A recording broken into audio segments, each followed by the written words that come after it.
கடுமையான குற்றச் செயல்களில் கைதாகி 30 நாட்கள் சிறையில் இருந்தாலே பிரதமர், முதலமைச்சர் மற்றும் அமைச்சர்களை பதவி நீக்கம் செய்யும் வகையிலான சட்ட திருத்தம் உட்பட 3 மசோதாக்களை மத்திய உள்துறை அமைச்சர் அமித் ஷா மக்களவையில் தாக்கல் செய்தார். அந்த காட்சிகளை பார்க்கலாம். पुरस्तापित करने की अनुमति दी जाए।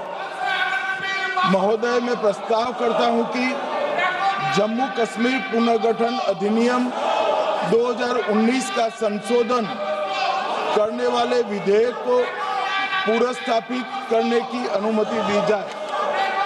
महोदय, मैं प्रस्ताव करता हूं कि संघ राज्य क्षेत्र शासन अधिनियम 1963 का संशोधन करने वाले विधेयक को पुरस्तापित करने की मंजूरी दी जाए।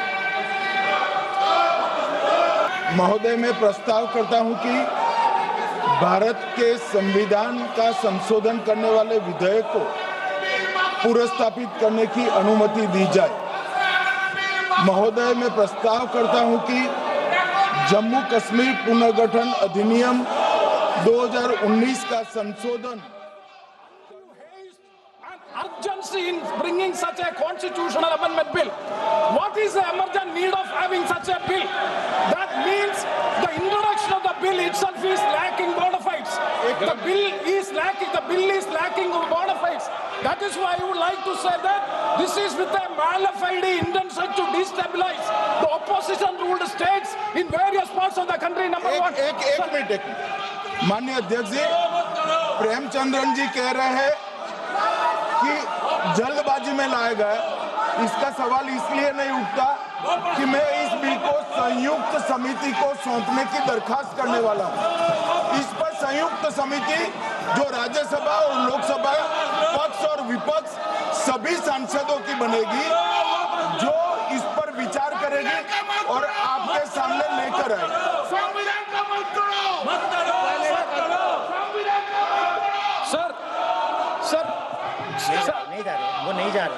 Sir, I do agree with the Honorable Minister, but at the same time, the members are having the right to oppose the bill at the time of introduction.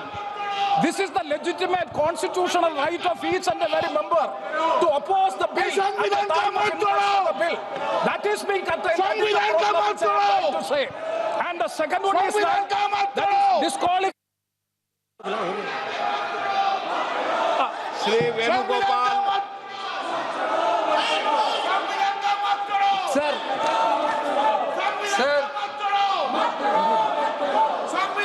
Sir, I rise to oppose the introduction of the Constitution Amendment Bill 25, the Government of Union Territory.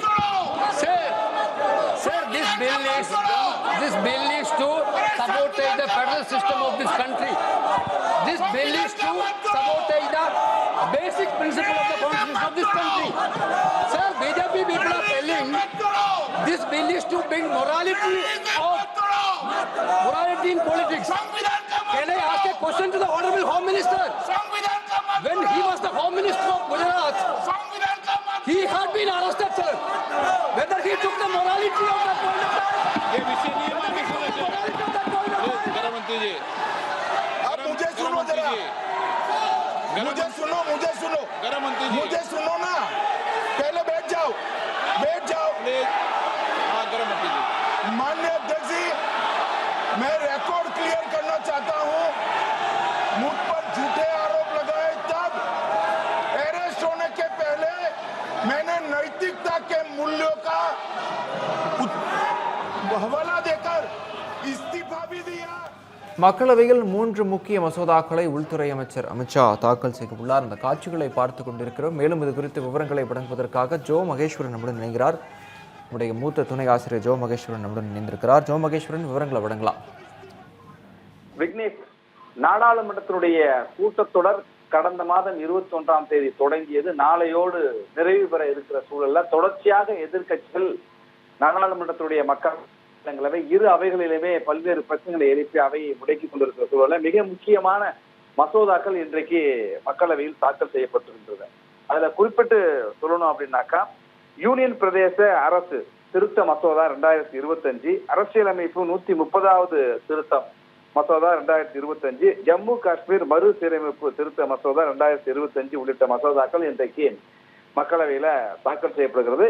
இந்த கூட்டத்தொடர் தொடங்கியதிலிருந்தே அமளியில் ஈடுபட்டு அவை நடவடிக்கைகளை முடக்கி வந்த எதிர்க்கட்சி உறுப்பினர்கள் இப்போது உள்துறை அமைச்சர் மசோதாவை தாக்கல் செய்த எடுப்பிலேயே அவர்கள் தங்களுடைய எதிர்ப்பை பதிவு செய்து கொண்டிருக்காங்க. தொடர்ச்சியாக அமளியிலே ஈடுபட்டு எதிர்கட்சி காங்கிரஸ் கட்சியினுடைய மூத்த MP வேணுகோபால் பேசியதை பார்த்தோம்னா அதுக்கு முன்னாடி எதிர்கட்சி உறுப்பினர்கள் இதுக்கு எதிர்ப்பு தெரிவித்து பேசியிருக்காங்க. இந்த 3 முக்கிய மசோதாக்கள்ல ஒரு மசோதா மிக மிக முக்கியத்துவம் பெற்றதாக இருக்கிறது. ஏனென்றால் கடுமையான குற்றச்செயல்கள்ல வழக்குகள்ல குற்றச்செயல் ஈடுபட்டதாக கைது செய்யப்பட்டு அவர்கள் காவலில் வைக்கப்பட்டால் அது பிரதமர் தொடங்கி முதலமைச்சர், அமைச்சர்கள், யூனியன் பிரதேச அமைச்சர்கள் உள்ளிட்டோர்கள் குற்றச் செயல்களில் ஈடுபட்டதாக குற்றம் நிரூபிக்கப்பட்டு அவர்கள் கைதானால் 30 நாட்கள் வரை அவர்கள் சிறையில் இருக்கார்கள் என்று சொன்னா அவர்களை பதவி நீக்கம் செய்யலாம் என்கிற வகையில ஒரு மசோதாவை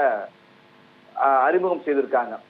இது உள்ளிட்ட ஜம்மு காஷ்மீர் மறுசீரமைப்பு திருத்த மசோதா எல்லாம் தாக்கல் செய்திருக்கிறப்ப இதை பற்றி தொடர்ச்சியாக இன்றைக்கு நாடாளுமன்றத்தினுடைய இரு அவைகளும் தொடங்கியது முதலே அமளியில ஈடுபட்டாங்க. அது SIR பீகாருடைய வாக்காளர் தீவிர சிறப்பு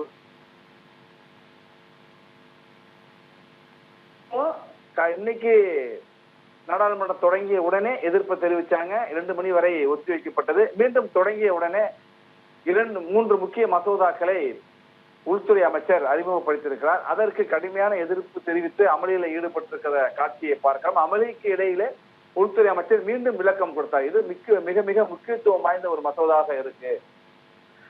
மக்கள் சேவையாற்ற வருகிற மக்கள் பிரதிநிதிகள் அப்பழுக்கற்றவர்களாக இருக்க வேண்டும். அவர்கள் மீது குற்றச் செயல்கள் கைதானால்தான் அவர் பதவி பறிபோகும் என்று இந்த மசோதா தெரிவிச்சிருக்கு. இதற்கு நீங்க எதிர்ப்பு தெரிவிக்க வேண்டியது இல்லை. குற்றச் செயல்களில் ஈடுபடுகிற ஒருவருக்குத்தான் இந்த அவர்களை தண்டிக்கின்ற வகையில அவர்களுடைய பதவியை இழக்க செய்கின்ற வகையில பறிக்கின்ற வகையில தான் இந்த மசோதாவானது இருக்கு என்கிறது ஒரு விளக்கத்தை கொடுத்திருக்கார். ஆனாலும் கூட உள்துறை அமைச்சருடைய விளக்கத்தை கேட்காமல் தொடர்ச்சியாக எதிர்கட்சியை சார்ந்த உறுப்பினர்கள் எதிர்ப்பு தெரிவித்து வர்றாங்க. அவங்களுடைய கருத்துக்களையும் பதிவு செய்து வர்றதையும் பார்க்க முடிகிறது. இதுல இந்த மசோதா மட்டும் மிக முக்கியத்துவம் வாய்ந்ததாக பார்க்கப்படுகிறது. குற்றச்செயல்கள் கைதாகி சிறையில் இருக்கிறவர்களுக்கு பிரதமர் தொடங்கி அமைச்சர்கள் வரை பதவி நீக்கம் செய்ய வேண்டியது என்பது ஒரு குறிப்பிடத்தக்க மசோதாக இருக்கு. இவர் முழுமையாக நிறைவேற போகிறதா அல்லது ஸ்டாண்டிங் கமிட்டி அல்லது நிலைக்குழுக்களுடைய இதுக்கெல்லாம் போக இருக்கிறதா என்பதெல்லாம் அடுத்தடுத்த ஓரிரு நிமிடங்கள்ல இன்றைக்கே கூட அது தெரிய வந்துடும்.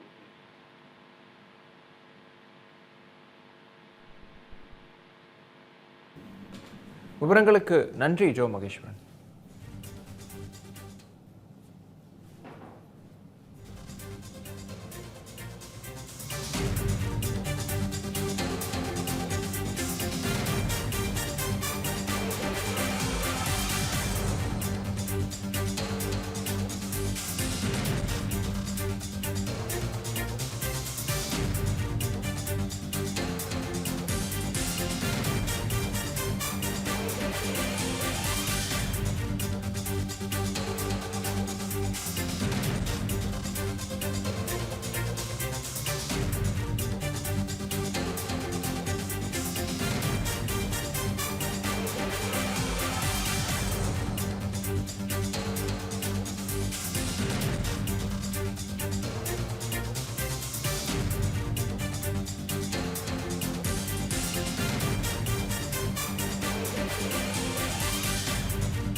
குற்றச் செயல்களில் கைதாகும் பிரதமர், முதலமைச்சர் மற்றும் அமைச்சர்களை பதவி நீக்கம் செய்யும் மசோதாவை மத்திய உள்துறை அமைச்சர் அமித்ஷா தாக்கல் செய்திருக்கிறார்.